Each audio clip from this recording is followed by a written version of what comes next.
शुरुआत करते हैं आज की न्यूज़पेपर की। हम पहली न्यूज़ देखने वाले हैं सुप्रीम कोर्ट से रिलेटेड। न्यूज़ चैनलों के द्वारा जो सांप्रदायिकता फैलाई जाती है, कम्युनल कंटेंट जो फैलाया जाता है, उसी को लेकर के चीफ जस्टिस ऑफ इंडिया ने कुछ टिप्पणी की है। इसी को लेकर के न्यूज़ आई है। इनका कहना है कि सोशल मीडिया प्लेटफार्म पर अकाउंटेबिलिटी की कमी है। कोई जिम्मेदारी नहीं ले रहा है कि यदि ऐसा हुआ है तो इसके जिम्मेदार कौन है। हमने तो ऐसा बोल दिया कि पार्टिकुलर चीज़ के लिए पार्टिकुलर संप्रदाय या फिर ग्रुप ही शामिल है। इस प्रकार से पावरफुल जो ग्रुप रहता है, जिनकी संख्या ज़्यादा रहती है ना, वो छोटे तबके को दबाने की कोशिश करता है, उनको किसी भी चीज़ के लिए जिम्मेदार ठहरा देता है। तो इसकी जिम्मेदारी कौन लेगा? इसके लिए कोई भी जिम्मेदारी नहीं लेता है, ऐसा सीजीआई का कहना है। There is a lack of accountability in social media platform, Ramana points out. Chief Justice of India N.V. Ramanna on Thursday said certain section of the media communalized everything. ठीक है, certain section of the media का एक निश्चित section है जो कि हर चीज को बिल्कुल संप्रदाय से जोड़ देता है। And this would ultimately result in giving the country A bad name, और इससे हमारे देश की छवि हो जाती है खराब। ठीक है, इसीलिए तो ज़्यादातर कई सारे जो लोग हैं ना, इंडिया को हिंदूवादी राष्ट्र बोलने लग जाते हैं। The remark came while a 3-judge bench headed by him was hearing petition highlighting how some media outlet aired communal content linking the spread of novel coronavirus to a Tablighi Jamaat meeting in Delhi. जैसे कि यहाँ पर एक example दिया गया है, एक petition थी जो हाईलाइट कर रही थी कैसे कुछ जो मीडिया चैनल हैं, ठीक है, कम्युनल कंटेंट को ये लिंक कर रहे थे। कैसे लिंकिंग कर रहे थे? स्प्रेड ऑफ कोरोना वायरस को तबलीगी जमात जो मीटिंग हुई थी नई दिल्ली में, उसको ये रिलेट कर रहे थे। कुल मिला के बात यहाँ पर ये कही गई है कि कई सारे जो न्यूज़ चैनल थे वो डायरेक्टली बोल रहे थे कि कोरोना वायरस ये मुसलमानों ने फैलाए हैं। ठीक है, इसी को इन्होंने जो है सांप्रदायिकता का रूप दे दिया था। The problem is everything in this country is shown with a communal angle by a section of media. हर चीज को बिल्कुल धर्म के साथ जोड़ देते हैं, जाति के साथ जोड़ देते हैं। ऐसा ही हो रहा है आज के समय में। The country is going to get a bad name ultimately. बस इसी से अपने देश का नाम खराब हो रहा है। He upgraded social media platform for a lack of accountability. इसके साथ साथ इनकी कोई जो है अकाउंटेबिलिटी भी नहीं है, इसलिए उन्होंने फटकार लगाई है मीडिया आउटलेट्स को। ठीक है, they responded only to powerful people. और वो केवल किसको रिस्पॉन्स देते हैं? केवल जो पावरफुल ग्रुप होता है। While complaints made by ordinary people, institution and जजेस over content were ignore. These web channel, Twitter, Facebook, YouTube, they never respond. There is no accountability about the institution. They write badly and then they do not respond. This is the condition of institution. Forget individuals. They consider only people who are powerful. Institution, common man, judges, they do not. This is the reality. इसके अलावा court ने सरकार से पूछा है कि आप इनको कैसे हैंडल कर रहे हो, इसके लिए कुछ नियम कानून बनाए हो या नहीं बनाए हो। तो सॉलिसिटर जनरल तुषार मेहता, इन्होंने कहा है कि इसके लिए हमने आईटी रूल 2021 बनाए हैं, which provide a redressal mechanism and resolution of grievance of user of social media and over the top platform.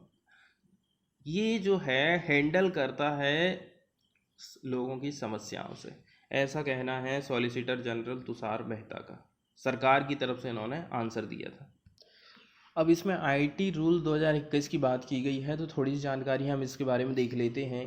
देखो, सोशल मीडिया जो है, इसमें यदि कोई कंटेंट है तो इसको रेगुलेट करने के लिए, उसको अपनी गिरफ्त में रखने के लिए नए नियमों के तौर पर कई सारी चीज़ें आईटी रूल 2021 में शामिल की गई हैं। सरकार ने यूजर्स के स्वैच्छिक वेरिफिकेशन, अनुपालन अधिकारी और शिकायत अधिकारी का भी प्रस्ताव करा था। इसके अलावा सरकार ने 24 घंटे और सातों दिन कांटेक्ट करने के लिए अधिकारी नियुक्त करने के लिए भी कहा। ये इसकी मेन बातें हैं, मोटी मोटी बातें हैं, ठीक है। इसके अलावा कानून प्रवर्तन एजेंसियों और अधिकारियों के साथ 24 घंटे और सातों दिन कोऑर्डिनेट करने के लिए एक नोडल पर्सन नियुक्त किया जाएगा। वो व्यक्ति कानून या नियमों के अनुसार किए गए उनके आदेशों या फिर ज़रूरतों के हिसाब से काम करेगा। बिल्कुल नए इंफॉर्मेशन टेक्नोलॉजी नियम 2021 सोशल मीडिया और स्ट्रीमिंग सर्विस को एक रेगुलेटरी फ्रेमवर्क के तहत लाया जाएगा। नए नियमों में डिजिटल और ऑनलाइन मीडिया सेफ्टी के तहत काम करेंगी। अब अगर किसी सोशल मीडिया जैसे कि फेसबुक या ट्विटर पर कोई आपत्तिजनक कंटेंट डाल देगा तो उसे सरकारी आदेश के बाद 24 घंटे की समय सीमा में हटाना होता है। केंद्र सरकार ने कंप्लीट समाधान निकालने के लिए एक 3 टियर रेगुलेटरी फ्रेमवर्क तैयार किया है, जिसमें 3 tier structure level 1 applicable entity द्वारा सेल्फ रेगुलेशन, लेवल 2 में क्या रहेगा, एप्लीकेबल एंटिटी की सेल्फ रेगुलेटिंग बॉडी का सेल्फ रेगुलेशन, तीसरे नंबर में केंद्र सरकार द्वारा ओवरसीज मैकेनिज्म। 3 लेवल पर कोई भी शिकायत को सॉल्यूशन निकाला जाएगा।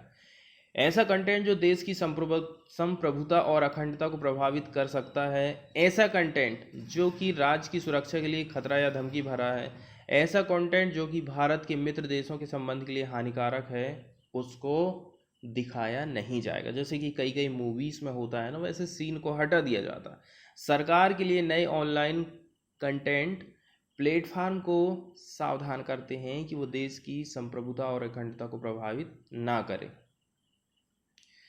इसके अलावा इसमें बात लिखी गई है कि जो सामग्री है को host, modified, display, upload, publish, update, share या सेव नहीं करना है जो झूठी या फिर अफवाह फैला रही है। इसके साथ ही यूजर्स ऐसी कोई भी जानकारी साझा नहीं करेंगे जो नाबालिगों के लिए सही नहीं है। अगर कोई भी कंपनी इन बातों को नहीं मानती है तो उसको सजा होगी। इसके बाद वाली न्यूज़ RT-PCR टेस्ट से रिलेटेड आई है, तो RT-PCR टेस्ट को एक बार हम बेसिक रूप में देख लेते हैं। देखो, किसी व्यक्ति को कोरोना हुआ है या नहीं हुआ है, इसके लिए जो टेस्टिंग विधि अपनाई जाती है उसी को हम RT-PCR टेस्ट कहते हैं। इसके अलावा भी एक और मेथड है जिसका यूज़ किया जाता है कोरोना वायरस का पता लगाने के लिए, ठीक है। इसका फुल फॉर्म होता है reverse transition polymer chain reaction test. इस टेस्ट के जरिए व्यक्ति के शरीर में वायरस का पता लगाया जाता है, ठीक है।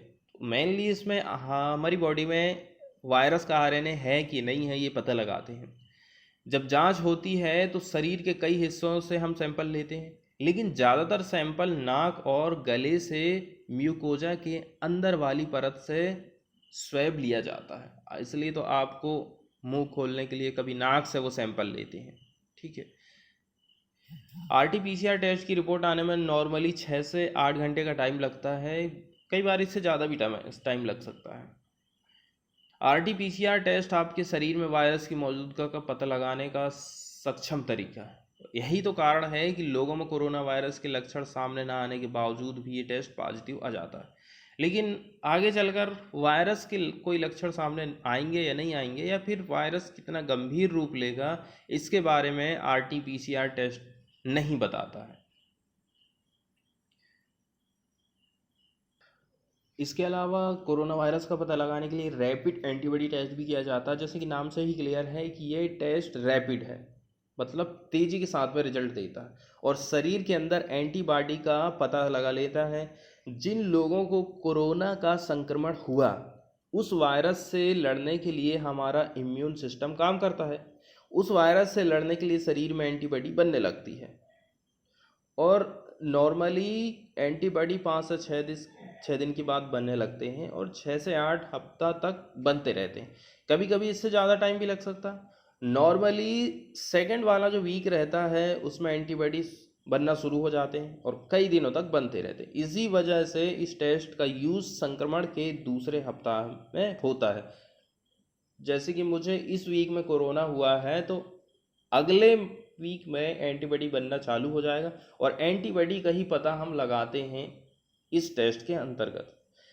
इस टेस्ट का रिजल्ट जो है 30 मिनट के अंदर आ जाता है, यही इसकी खास बात है। लेकिन कुछ नुकसान भी हैं। यदि कोई व्यक्ति कोरोना से पॉजिटिव हुआ है और पहले सप्ताह में उसका टेस्ट हुआ तो उसकी रिपोर्ट निगेटिव होगी, क्योंकि ये रिजल्ट देता है अगले हफ्ते में। इसके बाद वाली न्यूज़ हम देखने वाले हैं सिद्धार्थ शुक्ला से रिलेटेड। ठीक है, 40 साल इनकी उम्र बताई जा रही है और कल हार्ट अटैक आने से इनकी डेथ हो गई है। ठीक है, popular television and film actor Siddharth Shukla age 40 साल who become a household name with his role in long running show Balika Vadhu, इनकी डेथ हो गई है थर्सडे के दिन। तो बालिका वधू में काफ़ी चर्चित चेहरा था ये। Shukla who is survived by his mother and 2 sister was taken to Cooper hospital in Juhu at 10:20 AM। Authorities at the hospital said through some reports suggest a heart attack, the cause of his death is not immediately clear। और heart attack भी अभी जो है clear नहीं है। He was brought dead to the hospital, the cause of the death will be known after the postmortem is conducted, it will take some time, ऐसा कहना है हॉस्पिटल का। द हॉस्पिटल के जो डॉक्टर जिलेटिन भावेश्वर का कहना है Shukla who won big boss 13 in 2020 was declared dead by the principal media officer। Shukla began his career as a model and made his acting debut in show बाबुल का आंगन छूटे ना से यहाँ इन्होंने अपने करियर की शुरुआत की थी। ये 2-3 बातें थी जो हमारे काम की थी। इसके अलावा जो न्यूज़ हम फर्स्ट में डिस्कस किए थे, कम्युनल कंटेंट इन मीडिया, जिसमें चीफ जस्टिस ऑफ इंडिया ने क्या कहा था सांप्रदायिकता को लेकर के, उसी से रिलेटेड कुछ थोड़ी सी न्यूज़ छूट गई थी तो इधर पर वहाँ पर दिया गया। ठीक है, the rules require this platform to appoint a grievance redressal officer who is a resident of India. IT act में ये बात कही गई है कि इन शिकायतों का समाधान करने के लिए एक व्यक्ति की नियुक्ति करना पड़ेगा और वो व्यक्ति विदेशी नहीं होना चाहिए, अपने देश का आदमी होना चाहिए, ऐसा आईटी रूल्स में कहा गया है। Transfer of cases, the government recently asked the top court to transfer cases challenging IT rules from the high court to itself. केंद्र सरकार चाह रही है कि हाई कोर्ट में जो केसेस चल रहे हैं आईटी रूल को चैलेंज करने वाले, उनको जो है आप हैंडल करो। In the case of complaint against broadcast, mister Mehta refer to the cable television network rule 2021। He submitted that rules provided for a 3-level grievance redressal mechanism, self regulation by broadcaster, self regulation by self regulating body of the broadcaster। ठीक है, यदि किसी भी शिकायत को आपको समाधान करना है तो जो ब्रॉडकास्टर है वो खुद कर दे, या फिर उसने एक जो बॉडी बनाया है, संस्था टाइप की बनाई है, वो करे, या फिर oversight by an interdepartmental committee at the level of central government, या तो फिर सेंट्रल गवर्नमेंट उसको हैंडल करेगी। The real contest is between the freedom of the press and the right of citizen to get unadulterated news. We have try to regulate balance, ऐसा सरकार की तरफ से मेहता ने कहा था। इसके बाद वाली न्यूज़ हम देखने वाले हैं असम से। Rajiv Gandhi goes from Assam parks name. बात ऐसी है, असम का एक नेशनल पार्क है, ठीक है, उस नेशनल पार्क में इसका नाम फिर जो राजीव गांधी से रिलेटेड था उस नेम को अब चेंज किया जा रहा है। ठीक है, less than a month after central government renamed Khel Ratna after hockey legend Dhyan Chand, the Assam cabinet has decided to drop former prime minister Rajiv Gandhi's name from the Orang national park. Orang national park से राजीव गांधी का नाम हटा दिया गया है। ये डिसीजन लिया गया to restore the original name of Orang national park. ठीक है, ये रिक्वेस्ट करी गई थी आदिवासी ग्रुप्स के द्वारा इस स्टेट में, ऐसा सरकार का कहना है।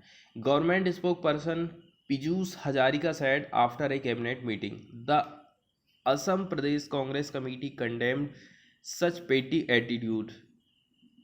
तो जो असम की कांग्रेस कमेटी है उन्होंने कहा है ये जो एकदम छोटी सोच है, ओछी सोच कहा है इसको।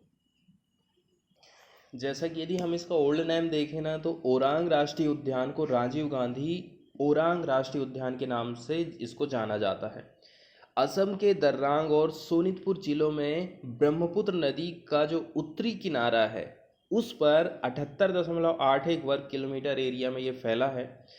इसको 1985 में एक वन्यजीव अभ्यारण्य के रूप में स्थापित करा था, लेकिन 1999 में राष्ट्रीय उद्यान के रूप में इसको घोषित किया गया। इसको 2016 में देश का 49 नंबर का टाइगर रिजर्व घोषित किया गया। इसको कांजीरंगा राष्ट्रीय उद्यान IUCN साइट का छोटा सा रूप माना जाता है, क्योंकि दोनों पार्कों में एक से परिदृश्य हैं जो दलदल, जलधारा और घास के मैदानों से बना है। ये ब्रह्मपुत्र नदी के उत्तरी तट पर गैंडों का एकमात्र राष्ट्रीय उद्यान है। अरुणाचल प्रदेश में कामलांग टाइगर रिजर्व को 50वां नवीनतम टाइगर रिजर्व घोषित किया गया है। इसके बाद वाली न्यूज़ हम देखने वाले हैं, ठीक है, ग्लोबल अवार्ड से रिलेटेड, जो कि प्रोवाइड किया गया है इंडिया के बायोलॉजिस्ट लोगों को। इन्होंने कछुए का संरक्षण किया है, टर्टल का कंजर्वेशन किया है। शैलेंद्र सिंह का जो काम है, इसने हेल्प किया है सेवरल स्पीसीज ताकि वो सरवाइव कर सके, जीवित रह सकें। ये पिक्चर दिखाई जा रही है Shailendra Singh with a red crowned roofed turtle, ये नाम भी यहाँ पर बताया गया है। Indian biologist Shailendra Singh has been awarded the Behler turtle conservation award for bringing 3 critically endangered turtle conservation species back from the brink of extinction। ऐसे कछुए जो कि एकदम लुप्त प्राय की श्रेणी में शामिल थे, उनको सरवाइव करने का इन्होंने काम किया। इसी के चलते चलते उनको ये अवार्ड प्रोवाइड किया गया है।